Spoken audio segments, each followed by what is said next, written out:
Doctor KL. Meena, associate professor literature Hindi, Rajesh Pilot, राजकीय स्नातकोत्तर महाविद्यालय लासोट, जिला दौसा, राजस्थान। सबसे पहले प्रिय विद्यार्थियों, इस प्रोग्राम में आपका हार्दिक अभिनंदन, हार्दिक स्वागत। और आज जो टॉपिक है बीए पाठ प्रथम द्वितीय प्रश्न पत्र हिंदी साहित्य, महान कहानीकार चंद्रधर शर्मा गुलेरी द्वारा रचित कहानी उसने कहा था का व्याख्या भाग। उससे पहले यदि चंद्रधर शर्मा गुलेरी की कहानी उसने कहा था के उद्देश्य पर एक थोड़ा नजर डाला जाए। वैसे 3 कहानियां लिखी इन्होंने। उसने कहा था, बुद्धू का कांटा और सुखमय जीवन। तीनों ही कहानी अपनी जगह पे बहुत अच्छी है। मतलब चंद्रधर शर्मा गुलेरी जी ने कम समय में क्लासिकल या उच्च क्वालिटी का लेखन कार्य करके और गौरव और यश की प्रसिद्धि प्राप्त की। ऐसा शायद ही बहुत ही कम देखने को मिलता है। बहुत ही कम महापुरुष है ऐसे। उसी श्रेणी में चंद्रधर शर्मा गुलेरी का नाम आदर के साथ लिया जाता है और लोग नमन भी करते हैं। परंतु जहां तक उद्देश्य की बात है, इस कहानी का उद्देश्य चरित्र विश्लेषण है, इसमें कोई संदेह नहीं। चरित्र पर आधारित है कि कोई व्यक्ति अपना जान या प्राण जोखिम में डालकर दूसरे की जान या प्राण बचा ले। कितना बड़ा कार्य है, कितना पुण्य कार्य, कितना आशातीत सफलता का कार्य है। हर किसी के बस के रोग नहीं है, हर किसी के बस के रोग नहीं है। ये एक महत्वपूर्ण बात है इसमें। उसी उद्देश्य को लेकर लहना सिंह की मन स्थिति का विभिन्न परिस्थितियों में सांकेतिक चित्रण हुआ है। लहना सिंह की जो मन स्थिति है, विभिन्न परिस्थितियों में सांकेतिक चित्रण हुआ है। उसकी अंतिम स्थिति का चित्रण तो इतना मर्मस्पर्शी है कि वह व्यापक रीति से मानव संवेदनाओं को जगाने की समर्थता रखता है। कि अंतिम स्थिति का चित्रण इतना हृदय को छूने वाला, मन को छूने वाला, इतना मर्मस्पर्शी कि व्यापक रीति से मानव संवेदनाओं को जगाने की समर्थता रखता है। मन स्थिति का विश्लेषण मनोविज्ञान की दृष्टि से यथार्थ है, पर उसका एक संवेदनात्मक रूप प्रस्तुत किया गया है जो न केवल लेखक के व्यापक तथा सूक्ष्म अनुभव का द्योतक है, वरन उसकी समर्थ अभिव्यंजना शक्ति का भी प्रमाण है। प्रत्यक्ष रूप से चरित्र चित्रण का उद्देश्य होते हुए भी इसकी प्रच्छन्न या व्यंग उद्देश्य भी है, और वह अत्यंत महत्वपूर्ण है। इस कहानी में जीवन के अंतर्गत प्रेम और कर्तव्य की स्थिति का सुंदर विश्लेषण हुआ है। इस कहानी में एक महत्वपूर्ण बात है कि प्रेम और कर्तव्य का सूबेदार नहीं लहना सिंह को कहते कि मेरे सुहाग और मेरे पुत्र की रक्षा होनी चाहिए, कि अनुशासन जीवन जिए। उसमें क्या कि प्रेम का अंकुरित होना या प्रस्फुटित होना बहुत ही महत्वपूर्ण काम है। परंतु प्रेम और कर्तव्य की स्थिति का इसमें सुंदर चित्रण हुआ है। जिस चरित्र में कर्तव्य की कठोरता के बीच प्रेम विकसित होता है, वही चरित्र प्रभावशाली हो सकता है। कितनी लाजवाब बातें इसमें है कि कठोरता के बीच यदि प्रेम विकसित होता है तो वो चरित्र, वो इंसान, वो व्यक्ति बहुत ही व्यक्तित्व का धनी, बहुत ही बहुआयामी, बहुव्यक्तित्व का धनी होता है। उसका चरित्र बहुत ही प्रभावशाली होता है। यह एक आदर्श प्रेमी और कर्तव्यनिष्ठ वीर साहसी व्यक्ति की कहानी है, जिसने प्रेम की खातिर सब कुछ नौचार करते हुए भी विलक्षण रीति से कर्तव्य का निर्वाह किया है। अतः इसका वास्तविक उद्देश्य जीवन में प्रेम और कर्तव्य के उत्कर्ष के सम्मिलित रूप को चित्रित करना है। दोनों ही बातें इसमें देखने को मिलती है, दोनों ही बातें मिलती है। परंतु प्रस्तुत कहानी हमारी संवेदनाओं को जागृत कर हमारी भावनाओं का परिष्कार करती है और एक आदर्श भी प्रस्तुत करती है। और जो आदर्श होते हुए भी जीवन को यथार्थ और ठोस भूमि पर खड़ा है, अतएव अपनी यथार्थता के कारण वह कहानी युग युग तक अपना प्रभाव डालती रहेगी।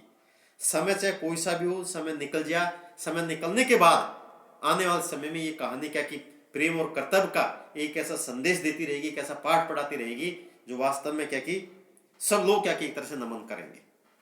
तो वही बात कि आदर्श प्रेम और कर्तव्यनिष्ठ एक साहसी व्यक्ति की कहानी है। इसमें कोई व्यक्ति क्या कि ऐसा काम बहुत ही बड़ा मुश्किल करता है, परंतु गुलेरी जी ने क्या कि ऐसे पात्रों को चुना, पात्रों के माध्यम से जो इस कहानी में वर्णन किया गया है उसने कहा था, केवल सूबेदार नहीं ने क्या लहना सिंह से कहा था, क्योंकि मेरे सुहाग और क्या कि उसकी रक्षा करना।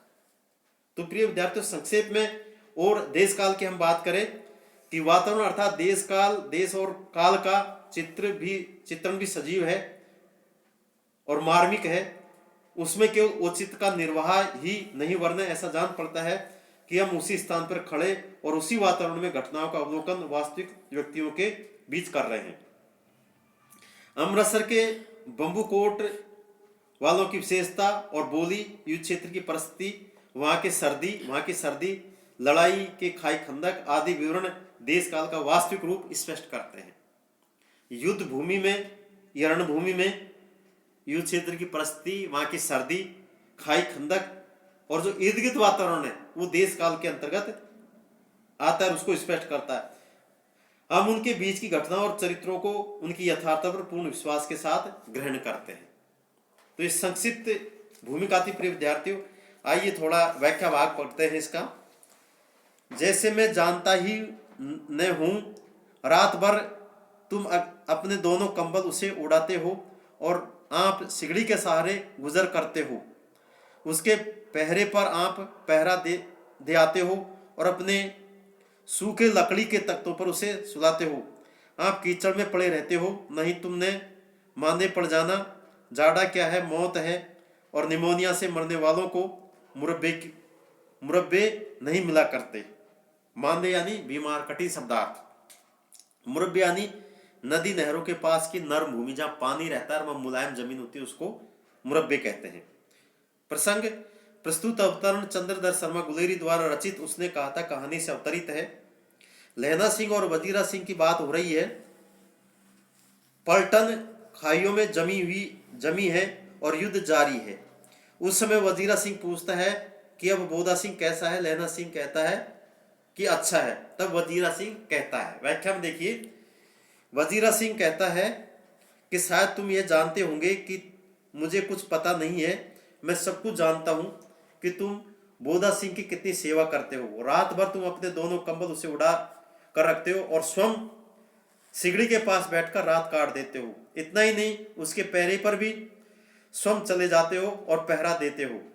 अपने सूखे तख्त पर उसको सुला लेते हो और स्वयं कीचड़ में पड़े रहते हो। वह सब करके कहीं तुम बीमार तो नहीं पड़ जाओगे। यह तुम अच्छी तरह से जानते हो कि सर्दी कितनी भीषण है, जिसमें निमोनिया हो जाने की पूरी संभावना है। शायद तुमको यह नहीं मालूम कि निमोनिया से मरने वालों को उचित स्थान भी प्राप्त नहीं होता है। विशेष कहानी का मुख्य तथ्य यह है कि उसने कहा था, अर्थात सूबेदारनी ने प्रार्थना की थी कि उसके सुहाग और पुत्र की रक्षा करना शायद यही फर्ज निभा रहा है। यहां लहना सिंह की सेवा भावना व्यक्त की गई है और भाषा सरल है, सहज है और शैली भावात्मक में है। इसमें एक बहुत अच्छी बात कही इसमें यह है कि सर्दी कितनी पड़ती है, भीषण सर्दी पड़ती है, और उसमें निमोनिया हो जाने की, निमोनिया अर्थात खून की कमी, जिस शरीर में बॉडी में बच्चों में ज्यादा निमोनिया होता है और बच्चों में खून की कमी हो जाती है तो निमोनिया रोग हो जाता है। तो जहां निमोनिया की पूरी संभावना होती है तो क्या कि लोग एक तरह से क्या कि दूरी बनाए रखते हैं कि इसको निमोनिया रोग हो गया। परंतु लहना सिंह का कि बड़े दमखम, वीरता, जोश और उत्साह, देश प्रेम, राष्ट्र प्रेम, त्याग और बलिदान की भावना रखकर क्या कि रणभूमि युद्ध भूमि में डटा रहता है। और एक महत्वपूर्ण संदेश है, उद्देश्य कि सेवा भावना कैसे सुदृढ़ हो, कैसे मजबूत हो। सूबेदार ने जब उससे कहती है कि हर विकट परिस्थितियों में, चाहे विषम से विषम परिस्थितियों में, कैसे भी हो मेरी सुहाग की रक्षा होनी चाहिए, साथ में मेरे पुत्र की रक्षा होनी चाहिए। परंतु लहना सिंह घबराया नहीं, डरा नहीं, धैर्य और साहस का परिचय दिया। कहते हैं साहस सब गुणों का राजा है। साहस यदि है तो सब कुछ इंसान कर सकता है, और साहस ही नहीं है तो प्रिय विद्यार्थी जीवन में कुछ भी नहीं हो पाता। तो वही बात ऐसी हो जाती है। और साथ में एक बात और कही इसने कि खाइयों, खंदकों, इनके बीच क्या कि युद्ध भूमि, रणभूमि में क्या कि सेना डटी हुई है। और एक तरह से क्या कि लहना सिंह अपने दोनों कंबल क्या कि उड़ा देता है और सिगड़ी के पास बैठकर सारी रात सर्दी में काट देता है। और क्या कि एक तरह से पहरा जब देने की बात आती है तो स्वयं क्या कि पहरा दे आता है। मतलब सेवा का भाव, देश प्रेम और राष्ट्र प्रेम ऐसे क्या कि बहुत ही कम सपूत मिलते हैं। ऐसे कम ही ऐसे भारत माता के लाडले सपूत मिलते हैं जो देश की सेवा करते हैं, राष्ट्र की सेवा करते हैं, समाज की सेवा करते हैं और जीवन का प्राण न्यौछावर कर देते हैं, अपने आप को न्यौछावर कर देते हैं। कितनी अच्छी बात है। आज लोग, परंतु आज भागदौड़ की जिंदगी में, भोग विलास या विज्ञान के युग में ऐसी सेवा का भाव कम देखने को मिलता है। लोग अपने मतलब अपने स्वार्थ में गोते लगाते नजर आता है कि मेरा स्वार्थ पूरा कैसे हो, मेरा स्वार्थ कैसे पूरा हो। यदि जहां स्वार्थ है, मतलब है, लालच है, लोभ है, वहां क्या कि एक तरह से भलाई की या परोपकार के जनहित या लोकहित या परमार्थ का भाव उमड़ कर नहीं आता। परमार्थ का भाव वहीं उमड़ कर आता है जब मतलब और स्वार्थ क्या कि परे हो जाता है कि मुझे समाज के लिए, दूसरे के लिए कुछ करना है। और स्वयं देश के राष्ट्रपिता महात्मा गांधी ने भी ये बात स्वीकार की है कि ये जीवन अपने लिए नहीं, ये जीवन दूसरे के लिए है। इसके लिए, इससे हम दूसरे के लिए कुछ करें, और दूसरे के लिए नहीं कुछ करेंगे तो ये जीवन में क्या कि हम कुछ भी नहीं कर पाएंगे। तो वही बात क्या कि एक तरह से चंद्र शर्मा गुलेरी जी ने इसको चित्रित किया है।